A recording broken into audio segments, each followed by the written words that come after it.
আসসালামু আলাইকুম। মানে দেশের বাইরের দাদা দিদি ভাই বোন আঙ্কেল আন্টিরা কেমন আছেন? আশা করি আল্লাহর রহমতে সবাই ভালো আছেন, সুস্থ আছেন। আলহামদুলিল্লাহ, আমিও আমার পরিবারকে নিয়ে ভালো আছি। আপনাদের মাঝে আবার একটি নতুন ব্লগ ভিডিও নিয়ে হাজির হলাম। ইনশাআল্লাহ ভালো লাগবে। আর ভালো লাগলে ভিডিওটি লাইক দিয়ে দেখার চেষ্টা করবেন প্লিজ। আর যারা আমার চ্যানেলে আজকে নতুন তারা লাইক দিয়ে ভিডিওটি দেখার চেষ্টা করবেন। ভিডিওর কোথাও কোনো অংশ যদি একটুও ভালো লেগে যায় তো সাবস্ক্রাইব করে আমার পাশেই থেকে যেতে পারো। আর যারা এই কাজ অলরেডি করে দিয়েছে তাদেরকে অসংখ্য অসংখ্য ধন্যবাদ। তো আজকে ছোট্ট করে একটু ভিডিও নিয়েছি। প্লিজ, অনেক ব্যস্ততার মধ্যে আমার দিন কাটছে দিদি ভাইরা, কারণ অনেক দিদিদের ভিডিও দেখতে পাচ্ছি না, কিছু কিছু দিদিদের ভিডিও দেখতে পাচ্ছি। তো সময় মতো আমি সবার ভিডিও মানে যেটা যেটা ভিডিও ছুটেছে সবটা ভিডিও দেখে দিব দিদি। প্লিজ আমাকে ক্ষমা সুন্দর দৃষ্টিতে দেখবেন। আর এইখানে আজকে আমার বোনের খাসি সোজা যাবে, তো ওইটার ভিডিও একটু একটু করেছি দিদি, ডিটেলসে করতে পারিনি কারণ অনেক ব্যস্ততার। আমার বোন আর আমি মিলে সব কাজ করি, তো ক্যামেরা নিয়ে সব সময় কাজ করতে গেলে দেরি হবে আর তাড়াহুড়ার মধ্যে, আর আমাদের কারেন্টের অনেক সমস্যা। তাই জন্য দিদিরা লঙ্কার গুঁড়ো আর জিরা ধনে মিক্স ছিল কাঁচা, এইটা করেছে। আর ভাজা জিরা গুঁড়া মানে আগে থেকে হয়ে গেছে, তো এইটা খাসি। আর রসুন আদা ওইগুলা অফ ক্যামেরায় বেটে নিয়েছি। তো এটা খাসিকে জবাই করা হবে।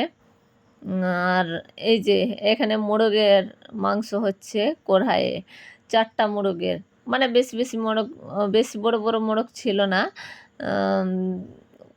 3 পোয়া 1 কেজি এরকমের 4টা মোরগ ছিল ওইটার মাংস।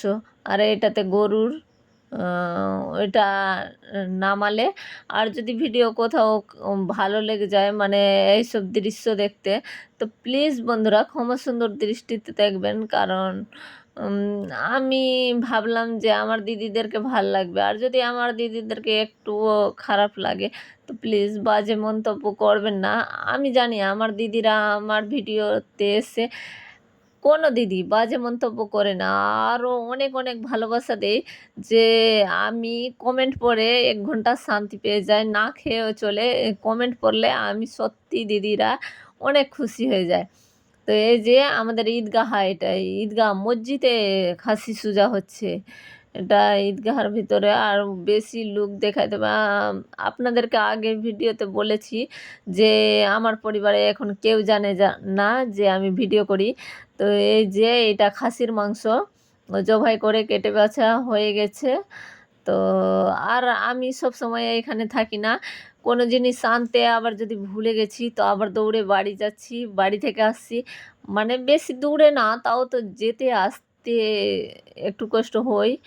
এই যে এটা আমার মা নাড়াচাড়া করছে গরুর মাংসটা, মানে গরুর মাংস বেশি নাই, 7 কেজি আছে, অল্প করে নিয়েছে যেহেতু একটা খাসির আর এই ভ্যানের উপরে ভাত রেখে দিয়েছে, উপর থেকে একটা চাদর ঢেকে দিবে। কারণ আর মানে চাদর উঠালো এই 1 হাঁড়ি ভাত ঢালবে, তার জন্য মানে সব মিলিয়ে 3 হাঁড়ি ভাত রান্না করেছে, মানে 30 কেজি চাল। তো ইনশাল্লাহ হয়ে গেছে। এই রকমের 3টা 4টা দৌড় বসে খেয়েছে, মানে অনেক লোক এসছিল। এটা আমি প্রথম মানে দৌড়ের ভিডিও একটু ক্লিপ নিয়েছি আর চলে আসলাম রাতের বেলা। তো আমার ছেলে মেয়েকে খেতে দিয়েছি।